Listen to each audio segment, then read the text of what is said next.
7월 12일 토요일 새벽 기도에 하나님 앞에 드리겠습니다. 함께 이 아침에 기도할 지구촌의 미전도 종족은 인도네시아에 있는 부월 족속입니다. 12일만 6천 명이 인도네시아에 살고 있게 되는데요. 부월이라고 하는 자신들의 고유 언어를 쓰게 되고 이슬람을 신봉하며 그들 가운데 기독교인은 0.01%의 그러한 신자들이 있는 것을 보게 됩니다. 부월 지역은 이 부월 지역의 역사는 작은 왕국에 흥망성쇠를 이루게 되면서 많은 변화가 있게 되었지만은 지역에 도로 시스템도 없게 되고 또 바닷가에 살고 있기 때문에 이렇게 다른 사람들과의 접촉이 제한되어 있는 것을 보게 됩니다. 반면에 문화적인 그리고 언어적인 일치감을 가지고서 그 전통을 지어가려고 하는 그 풍습들과 가치관이 남아있게 된 것을 보게 됩니다. 쌀농사를 지으면서 이렇게 생활을 하게 되고 있지만은 이슬람을 믿는다 하지만은 바닷가이고 또 한편으로는 농사를 짓고 있기 때문에 쌀농사를 짓고 있기 때문에 전통적인 그러한 애니미즘, 여기저기 신이 있다라고 하여서 빌고 이렇게 경비하고 숭배하는 그런 미신적인 습성들도 담고 있는 것을 보게 됩니다. 그들에게 하나님만이 전지전능하신 분이고 삶의 필요를 채우시고 공급하시는 분이라고 하는 것을 깨달을 수 있도록 기억하시고 기도해 주시길 바랍니다. 부월 지역에는 0.01%의 크리스찬이 있는 것처럼 스스로를 기독교인이라고 밝히는 그러한 사람들이 있게 되는데 그들과 더 많은 사람들이 교제하면서 구원의 열매를 맺을 수 있도록 그리고 기독교인들이 들어와서 그들의 삶의 환경과 여건들을 변화할 수 있도록 선교 전략 가운데 하나가 뭐냐라고 하면은 지역 개발이라고 하는 그러한 프로그램도 있게 되는 것을 보게 됩니다. 이러한 각성하고 개발시키며 발전시키며 기독교적인 삶의 가치관이 또한 삶을 발전시키는 것도 깨달을 수 있는 도전을 경험할 수 있도록 이 인도네시아에 있는 부월 족속을 위해서 기도해 주시길 바랍니다. 부월의 언어로 성경은 일부만 번역이 되어 있습니다. 그리고 온라인 성경은 준비가 되어 있지 않은데 예수님의 영상은 준비가 되어 있습니다. 인도네시아에 있는 부월 족속 기억하시고 기도해 주시기 바랍니다. 계시록 8장의 말씀입니다. 1절서부터 끝절 13절까지의 말씀 교독하겠습니다. 일곱째 인을 떼실 때에 하늘이 반시간쯤 고요하더니 내가 보매 하나님 앞에 7 천사가 서 있어 7 나팔을 받았더라. 또 다른 천사가 와서 제단 곁에 서서 금 향로를 가지고 많은 향을 받았으니 이는 모든 성도의 기도와 합하여 보좌 앞 금 제단에 드리고자 함이라. 향연이 성도의 기도와 함께 천사의 손으로부터 하나님 앞으로 올라가는지라. 천사가 향로를 가지고 제단에 불을 담아다가 땅에 쏟음에 우레와 음성과 번개와 지진이 나더라. 7 나팔을 가진 7 천사가 나팔 불기를 준비하더라. 첫째 천사가 나팔을 부니 피 섞인 우박과 불이 나와서 땅에 쏟아지매 땅의 3분의 1이 타버리고 수목의 3분의 1도 타버리고 각종 푸른 풀도 타버렸더라. 둘째 천사가 나팔을 부니 불붙는 큰 산과 같은 것이 바다에 던져지매 바다의 3분의 1이 피가 되고 바다 가운데 생명 가진 피조물들의 3분의 1이 죽고 배들의 3분의 1이 깨지더라. 셋째 천사가 나팔을 부니 횃불같이 타는 큰 별이 하늘에서 떨어져 강들의 3분의 1과 여러 물샘에 떨어지니 이 별 이름은 쓴쑥이라. 물의 3분의 1이 쓴쑥이 되매 그 물이 쓴물이 되므로 많은 사람이 죽더라. 넷째 천사가 나팔을 부니 해 3분의 1과 달 3분의 1과 별들의 3분의 1이 타격을 받아 그 3분의 1이 어두워지니 낮 3분의 1은 비추임이 없고 밤도 그러하더라. 내가 또 보고 들으니 공중에 날아가는 독수리가 큰 소리로 이르되 땅에 사는 자들에게 화가 있으리니 이는 새 천사들이 불어야 할 나팔 소리가 남아 있음이로다 하더라. 중간에 갑자기 14만 4천 명 끝까지 참고 견디면서 재앙을 이겨낼 사람들에 대하여서 소개하게 됩니다. 바로 고난과 연단을 이기고 극복하는 하나님의 백성들을 잠시 소개하게 된 다음에 드디어 두루마리의 일곱째 봉인을 제하게 되는데, 봉인을 제하게 된 다음에 8장 1절에 보게 되면은 반시간쯤 고요하더니 라고 하는 것입니다. 이 반시간이라고 하는 것이 물리적으로 보게 되면 30분이라고 하는 것이 또 되겠지만은 이스라엘 백성들이 성전에 올라가서 제사를 드리기 전에 제사를 준비하면서 고요하게 기다리는 시간들이 있는 것을 보게 됩니다. 제사 직전의 시간들이라고 하는 거죠. 우리식으로 표현하게 되면은 여러분들이 자리 잡고 와서 예배 드리게 되었을 때 어떤 분들은 잠시 그날의 말씀을 묵상하기도 하고 기도하기도 하게 됩니다. 그것은 한 5분에서 10분 나름대로 주어지게 되는데, 어떤 분은 그전과 같지 않아요. 그냥 와갖고는 이렇게 주변 사람들하고 이야기를 나누라고 시간들을 보내게 되는 것을 보게 되는데 참 안타까운 모습이기도 하게 되죠.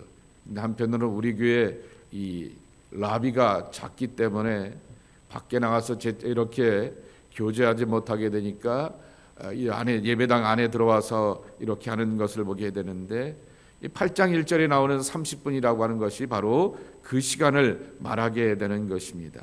다시 표현하게 되면은 하나님 앞에 예비하며 하나님의 임재 가운데서 새로운 것을 열어가기 위한 잠시 기다림의 시간이라고 하는 것이죠. 근데 이 일곱 나팔이 열려지게 되면서 폭풍 전야와 같은 그러한 새로운 세계를 이어지게 되는 것을 볼 수가 있게 됩니다. 그리고 일곱째 인이 열려지게 되었더니 풀어지게 되었더니 일곱 나팔이 나오게 됩니다. 근데 일곱 나팔에 있는 그 재앙의 내용들은 출애굽기에 나오게 되었던 10가지 재앙과 비슷한 모습을 담고 있게 되는 것입니다. 근데 중요한 사실을 여러분 잊지 말아야 될 것은 나팔을 부는 존재가 누구냐, 그리고 이 재앙을 보여주시는 존재가 누구냐라고 하는 것입니다. 2절 말씀에도 있는 것처럼 천사들이라고 하는 것입니다. 7의 천사들이 한 사람씩 한 존재씩 나타나서 그렇게 나팔을 불게 되면서 재앙이 이루어지게 된다라고 하는 것입니다. 그러니 천사가 하는 일이 뭡니까? 하나님의 뜻을 대언하게 되는 것이고 하나님의 일하심을 보여주게 되는 것이죠. 그러니 우리에게 주는 교훈이 있습니다. 끝까지 믿음을 갖고 지켜가게 되었던 신실한 사람들에게는 낙마하지 말라라고 하는 것입니다. 이 일을 보여주고 계획하시고 드러내시는 존재가 천사들이라고 하는 것입니다. 하나님의 뜻을 담아서 순종하며 묵묵히 감당하는 천사들이 이와 같은 나팔의 재앙들을 우리에게 보여주시는 것은 우리 믿음의 백성들도 예수를 믿기 때문에 복음으로 살고 하나님의 말씀대로 사는 신실함 앞에서 고난이 있을 수가 있다라고 하는 것입니다. 반면에 또 이런 존재들이 있는 것을 보게 됩니다. 믿기는 믿되 오락가락하게 되면서 어설프고 어정쩡하게 믿는 사람들을 향하여서는 이 경고의 나팔이 되기도 한다라고 하는 것입니다. 나팔이라고 하는 것이 하나님의 역사적인 개입을 상징하고 있게 되는 것입니다. 예를 들면은 이스라엘 백성들이 나팔을 불면서 전쟁을 소집하기도 하게 되었고, 이스라엘 백성들이 또한 나팔을 불면서 또한 하나님의 도우심을 구하면서 전쟁에 참여하기도 하게 되었다라고 하는 것이죠. 경각심을 가지고 깨어 있어서 나팔 소리를 들으면서 이렇게 어설프게 믿을 것이 아니구나라고 하는 깨달음과 자각을 가지고 주님 앞에 나가라라고 하는 것입니다. 7절서부터 첫째 천사가 나팔을 부니 하면서 네 나팔에 대해서만 소개하고 있습니다. 7 나팔 가운데 네 나팔을 소개하고 있게 되는데, 그 전에 잠깐 중요한 부분이 나오게 됩니다. 3절서부터 5절까지에 보게 되면은 또 다른 천사가 등장하게 되어서 금 향로를 가지고서 많은 향을 이렇게 받고 하나님 앞에 올려드리게 되는데, 그 안에는 3절 말씀에도 있는 것처럼 성도의 기도라고 이렇게 말씀하게 됩니다. 근데 이 성도의 기도가 향연이 되어서 하나님 앞에 4절 말씀에 보게 되면은 올라가게 되었다라고 말씀하여 주고 있는 것입니다. 분명히 6장에도 이 말씀이 나오게 되었는데, 또 8장에도 다시 한번 성도의 기도가 향기가 되어서 하나님 앞에 올라가고 연락된다라고 하는 것입니다. 이건 우리에게 주는 교훈이 있는 것입니다. 나팔의 재앙도 있게 되지만은 그 나팔의 재앙과 세상의 심판 앞에서 여전히 굴복하지 않고 자기 믿음을 지키며 하나님 앞에 기도하고 간구하고, 그리고 하나님의 은혜와 때를 구하게 되는 기도는 연락되고, 또한 하나님의 은혜는 함께 하신다라고 하는 것입니다. 또 이것은 이렇게 바꿔볼 수도 있습니다. 기도가 연락되고 응답되기 전까지 성도들의 고난과 연단을 이렇게 우리에게 보여주신다라고 하는 것입니다. 우리는 재앙을 만나게 되면은 도대체 내가 하나님을 이렇게 믿는데, 도대체 내가 하나님을 간절히 섬기는데 하나님은 어디 계시는가라고 하는 거죠. 이 고난과 재앙을 만나게 되었을 때 이 시간들은 천년 만년 지나갈 처럼 이렇게 보이게 되는 것입니다. 하나님의 긴 침묵과 하나님의 부재를 경험하게 되면서 하나님은 나를 사랑하지 않는 것 같아, 하나님은 나를 돌보지 않는 것 같아, 하나님은 없는 것 같아 라고 하는 그러한 생각과 착각도 할 수 있게 되지만은 잊지 말라라고 하는 것입니다.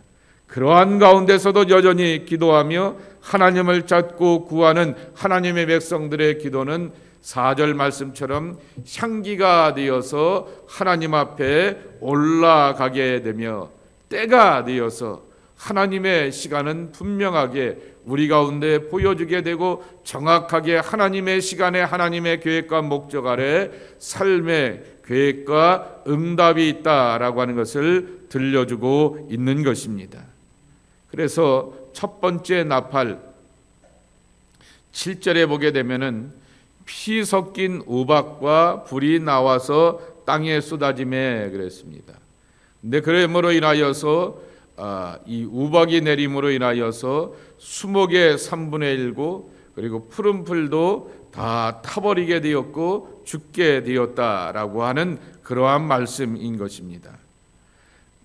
나무의 상징성이라고 하는 거죠. 나무는 열매를 맺게 되는 것이고, 그 열매의 맺음으로 인하여서 우리가 수확을 따먹기도 하게 됩니다. 그리고 우리가 주변에 있는 나무가 황폐하게, 여러분 조경으로서, 그리고 또한 환경의 안전함을 위하여서 나무를 많이 심지 않게 되겠습니까? 그 나무가 그렇게 팔아야 되고 푸르러야 되고 이렇게 아름다워야 될 텐데, 무성해야 될 텐데 말라 비틀어지게 되었고 시들어버리게 되었던 것을 보게 되면, 누가복음 23장에 나오게 되었던 예수님께서 마지막 때를 말씀하시면서 무화과 나무의 저주를 보여주시게 되었듯이, 그 나무가 바로 하나님의 심판을 뜻하게 되고 열매를 맺지 못하게 되는 현실의 절망감을 보여주기도 한다라고 하는 것입니다. 두 번째로는 8절 말씀에 보게 되면 둘째 천사가 나팔을 불게 되었더니 큰 산과 같은 것이 바다에 던져짐에 바다의 3분의 1이 피가 되고 그랬습니다. 바다에는 생물이 있습니다. 그리고 그 생물로 인하여서 우리는 먹고 이렇게 살아가게 되는 것이죠. 그런데 바다의 것이 피로 물들게 되었다라고 하는 것이죠. 애굽에서 있게 되었던 온 땅의 물들이 다 피로 물들게 되었던 그러한 피의 재앙을 연산시키는 그러한 재앙이 오게 된다라고 하는 것입니다. 세 번째, 천사가 나팔을 불게 되니 물의 3분의 1이 쓴 쑥으로 이렇게 변하게 되었다라고 말하게 되는 것입니다. 쓴 쑥이라고 하는 것이죠. 쑥이 갖고 있게 되었던 그 상징은 고통과 슬픔을 상징하고 있는 것입니다. 하나님의 백성들이 고난을 당하게 되고 그리고 하나님의 백성들이 쓴 쑥과 같이 그렇게 아픔을 겪게 될 것을 상징하게 되는 것이 이 셋째 천사의 나팔이라고 하는 것입니다. 네 번째 12절 말씀에 보게 되면은 넷째 천사가 나팔을 불게 되니 3분의 1과 달 3분의 1과 별들의 3분의 1이 타격을 받아 그 3분의 1이 어두워지니 라고 하는 것입니다. 해도 없고 밤도 없는, 낮과 밤의 구분도 없게 되는 흑암의 세력들이 온 땅에 가득하게 될 것이다 라고 하는 것입니다. 그래서 절망 가운데서 살아가는 모습을 이 네 번째 나팔의 이야기를 통하여서 들려주게 되는 것입니다. 결국 일곱 나팔의 이 천사들에 불어오게 되면 이 땅에서 하나님의 심판이 임하게 되는 것을 말씀하게 되는 것이죠. 이것은 하나님의 백성들을 향하여서도 경고하게 되고 경각심을 갖기도 하게 되는 것이지만은 이 예언의 말씀이 들려지게 하는 것의 주 대상자 가운데 하나는 누구냐라고 하게 되면 노마의 황제였던 도미시안에게 경고를 하게 되는 것이죠.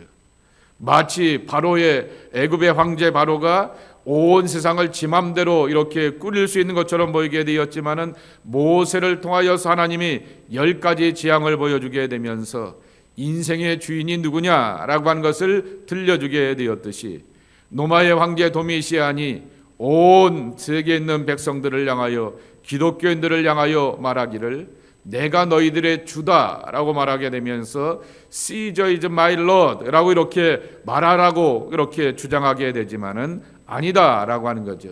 만물을 주관하고 역사를 주관하게 되고 열매를 맺게도 하기도 하고 열매가 없게 하기도 하게 되고 광명의 세계를 살게도 하게 하고 광명이 아닌 흑암의 세계로 살게 하며 사람들을 몰고 가고 인생들을 몰고 가시는 분은 여호와 하나님 한 분밖에 안 계시다라고 하는 것을 우리에게 들려주고 있는 것입니다. 내일 주일에도 이 나팔에 대해서 잠시 소개하게 되겠지만은 나팔이 불려지게 되면은 경각심을 갖게 됩니다. 어디서 불려오게 되는 이 소린가라고 하면서 정신을 차리면서 근신하게 되는 것처럼 우리는 이 일곱 나팔의 이야기를 기억하게 되면서 가던 길을 멈추고 더 이상 땅의 비전과 땅의 그런 야망과 욕망으로 살 것이 아니라 하늘의 소리를 들을 줄 알고 그리고 또한 하늘의 소리가 분명하게 보여주게 되는 어린 양 되시는 예수 그리스도를 따라갈 줄 아는 하나님의 사람들이 우리가 되어야 한다라고 하는 것입니다. 꼭 쓴 것을 보아야 하지만 이게 맛없고 쓰구나라고 이렇게 하지 말라라고 하는 것입니다. 되어진 것을 보게 되고 현상들을 보게 되면은 심상치 않은데라고 하는 것을 먼저 경각하고 자각하는 것이 중요하다라고 하는 것이죠. 여러분 일곱 인, 일곱 나팔, 일곱 대접이라고 하는 이러한 모든 징조를 보여주신다라고 하는 얘기는 미리 깨어있고 조심하고 경각심을 갖고 있게 되면은 우리는 환난과 고난 가운데서도 깨어있는 신실한 믿음의 사람이 되어서 세상을 이겨갈 수가 있다라고 하는 것을 들려주게 되는 것이죠. 그러기에 변함없이 주님 앞에 기도하고 간구하게 되었을 때 오늘 3절, 4절, 5절 말씀에도 있는 것처럼 여러분의 기도가 향기가 되고 금제단에 담겨져 있게 되었던 향연이 되어서 하나님 앞에 연락되고, 그리고 기도의 힘으로 세상을 이겨내는 하나님의 신실한 사람들이 여러분 모두가 되기를 예수님의 이름으로 간절히 축복합니다. 하나님 아버지 감사합니다. 오늘도 하루를 깨어서 주님과 함께 시작하는 우리가 되게 하여 주시오니 감사합니다. 찬송의 가사와 고백이 나에게 나팔 소리가 되게 하여 주시옵시고, 오늘도 말씀을 묵상하게 되었는데 그 말씀의 묵상 가운데서 들려주게 되었던 교훈과 가르침이 나의 나팔 소리가 되게 하여 주시옵시고, 기도하며 하나님의 음성과 하나님의 감동이 내 안에 임재하게 되면서 하나님의 뜻을 알아가게 되는 거룩한 나팔 소리가 되게 하여 주어서 주님을 향하여서 집중하고 초점을 맞추며 주님 앞에 가까이 가기에 부족함이 없는 하나님의 사람들이 저희들 모두가 되게 하여 주옵소서. 무더운 여름날 하나님, 우리가 계속해서 신앙의 중심을 지켜가며 삶을 지켜가는 것이 쉽지 않고 만만치 않은 세상살이이지만은 흔들림이 없고 견고한 하나님의 백성들이 되기를 원합니다. 주께서 심지가 견고한 자에게 평강의 평강을 더하여 주신다라고 말씀하셨사오니 세상과 사람으로 시달리지 아니하고 오직 하나님께 집중하고 하나님 안에서 평강과 기쁨을 간직하는 하나님의 사람들이 저희들 모두가 되게 하여 주시옵소서. 예수님의 이름으로 축복하며 기도합나이다. 아멘.